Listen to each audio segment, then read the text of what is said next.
Hello and welcome to Video Revealed. I'm Colin Smith. Let's look at something I call graphic effects in Adobe Premiere Pro.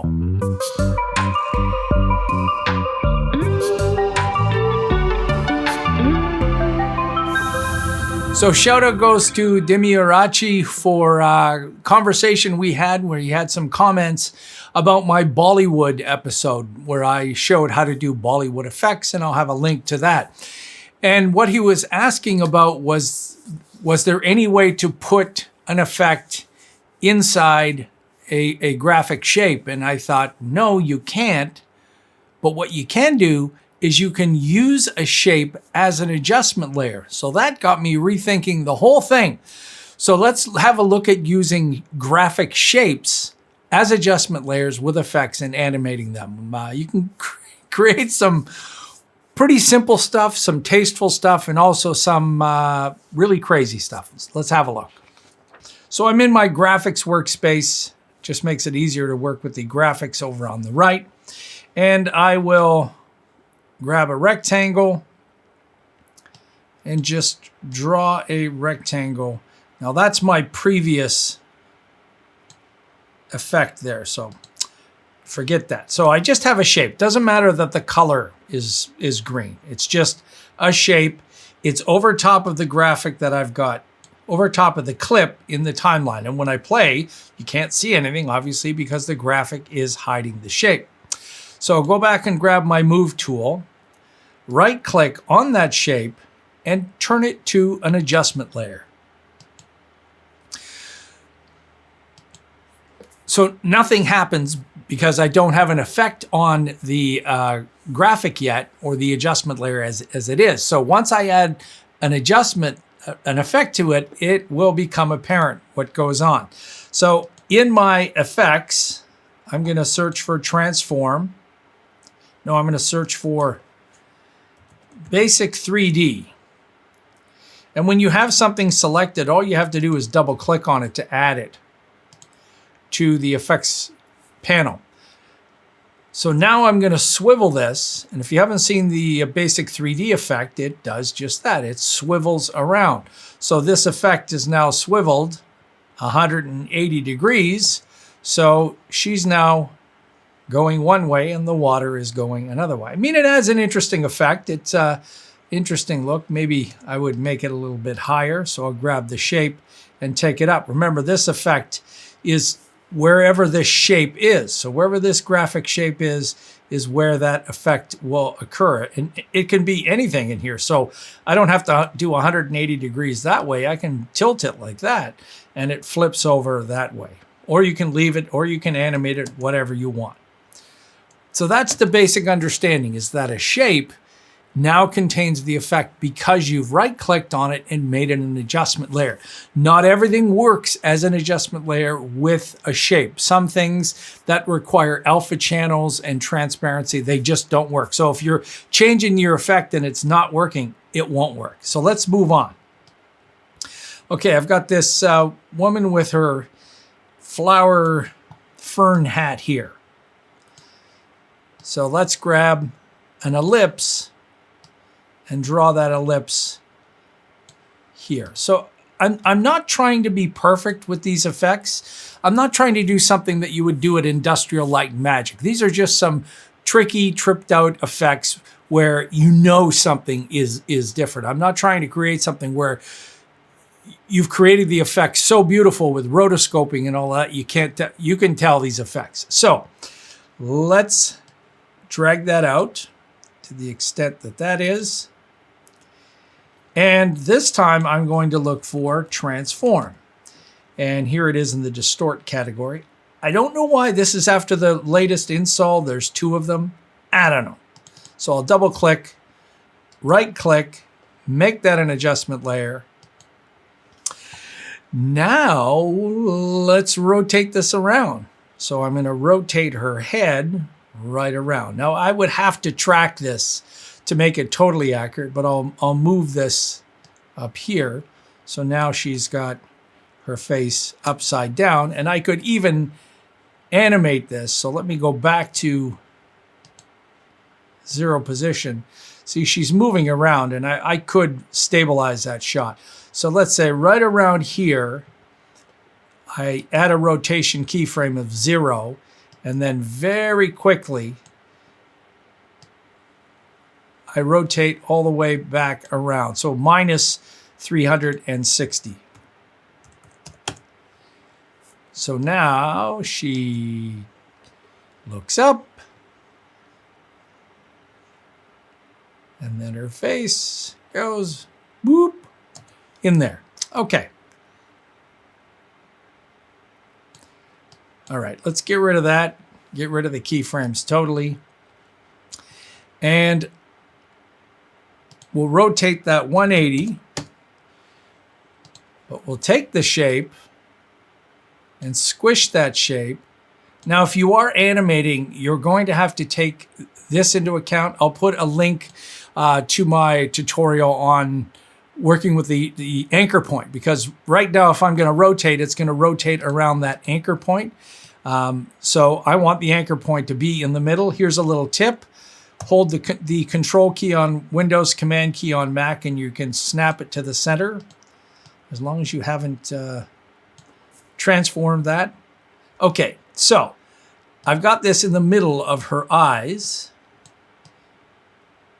Now I'll change the, nope, not the anchor point. I'll change the position, and I'll drag this up.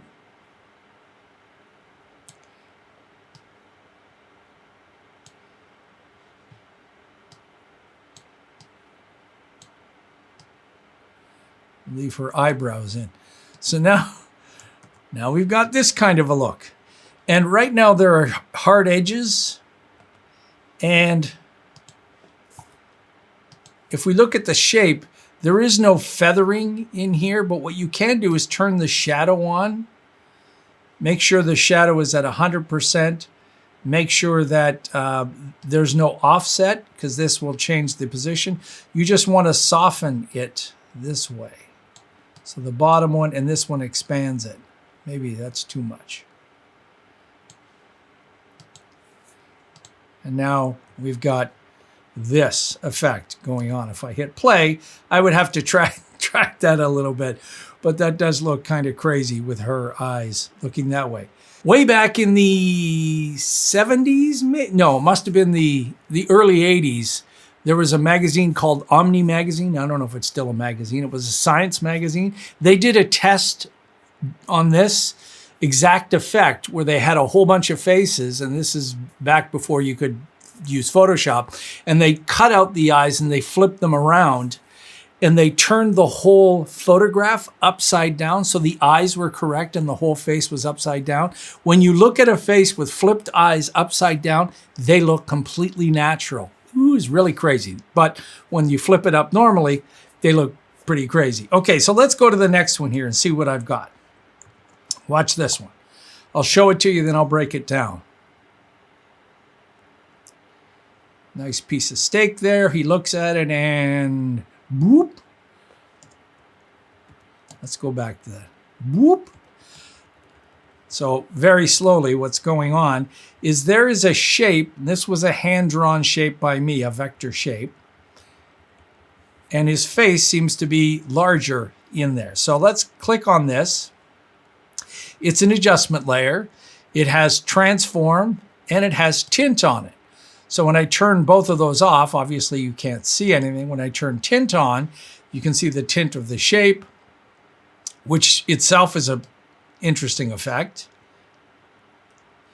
But when you add transform, it's as if you've got this close-up view of his face. Okay. Next up, this is an interesting graphic effect where you can see the background is blurring and the word fresh is showing up inside. And you can still see through.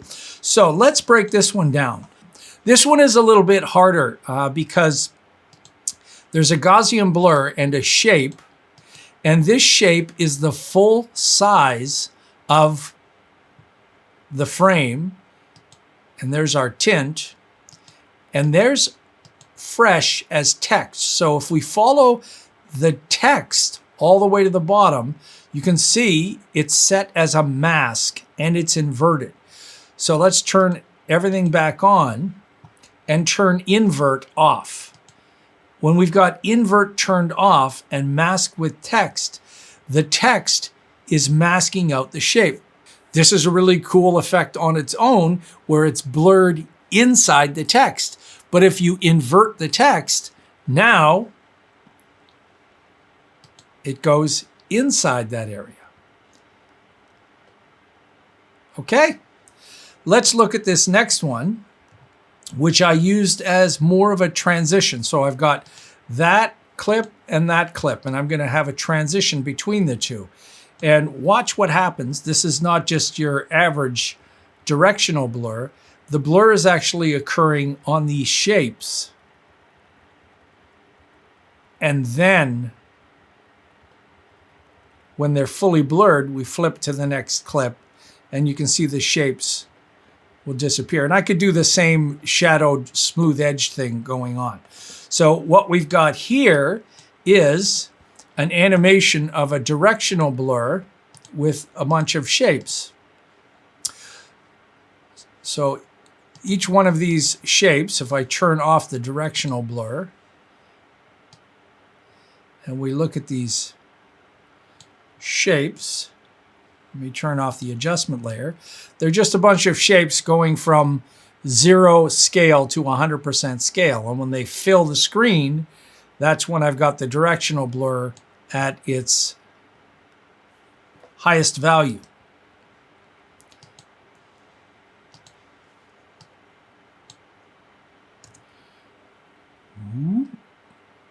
So you can use it as some kind of transition with different shapes, so you can stylize it or you can make the shapes representative of the actual scene.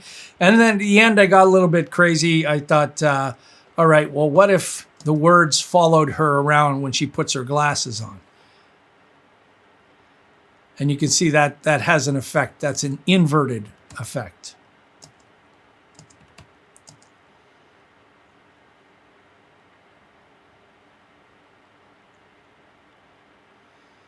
And that's my quick attempt at tracking.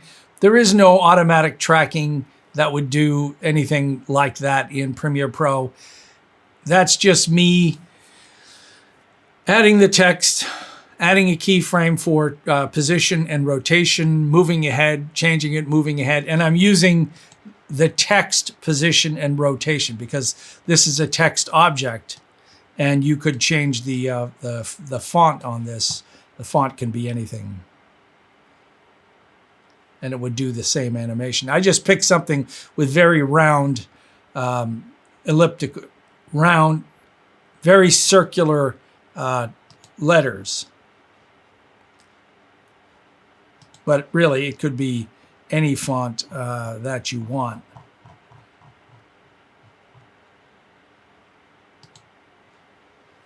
And it would still work.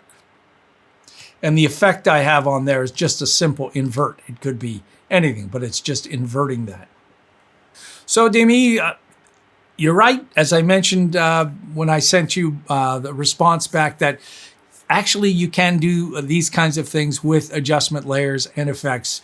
You just get to right click and make something an adjustment layer. So anything can be an adjustment layer. You just have to remember you need an alpha channel. That's why graphics work, because when you have a circle, the alpha channel is outside of the area beyond the circle. If you have a video clip of a circle, the video clip is completely rectangular and it'll just have the full effect. That's why you would have to have some kind of masking with mats and things like that. And if you just use simple shapes like this, you can turn people's eyes upside down and make things look pretty interesting. Hey, if you're new to Video Revealed and you found this informative, take a moment and subscribe. You want to support us some more, you can do that on VideoRevealed.com/shop. This is a place where you can donate once or monthly, any amount. You can grab a bunch of free stuff. You can grab some tickers there, and make sure you check out the member section once you are a paid member. Till next time, I'm Colin Smith, and it's my job to decipher the comments that I get from people and turn them into actual real-world examples.